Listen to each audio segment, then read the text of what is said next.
মঙ্গলবার বিশ্রামগঞ্জ বাজারে যাত্রী সহ বাসের উপর আক্রমণ চালায় কিছু দুষ্কৃতী এবং মুখ্যমন্ত্রীর নির্দেশে সেই যে বিশ্রামগঞ্জ বাজারে যারা বাস গাড়িতে আক্রমণ ও ভাঙচুরের ঘটনা চালায় তাদের 6 জনকে গ্রেফতার করে, 6 অভিযুক্তকে গ্রেফতার করে পুলিশ এবং গোপন খবরের ভিত্তিতে বিশ্রামগঞ্জ বাজার সংলগ্ন এলাকায় 6 জন অভিযুক্তকে গ্রেফতার করেন এবং সোমবার দুপুরে বিশ্রামগঞ্জ থানা থেকে কঠোর নিরাপত্তার মধ্য দিয়ে অভিযুক্তদের বিশালগড় মহকুমা আদালতে পেশ করে পুলিশ।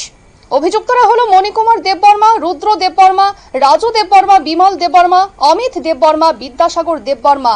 এই 6 অভিযুক্তকে গ্রেফতার করে। তারা নিরপরাধ বাস গাড়ির যাত্রীদের উপর আক্রমণ করে এবং ভাঙচুর করে। এই নিয়ে বিস্তারিত জানবো, কি বলছেন পুলিশ কর্মী। আমরা গোপন সংবাদের ভিত্তিতে আমরা আজকে 6 জনকে আমরা গ্রেপ্তার করেছি।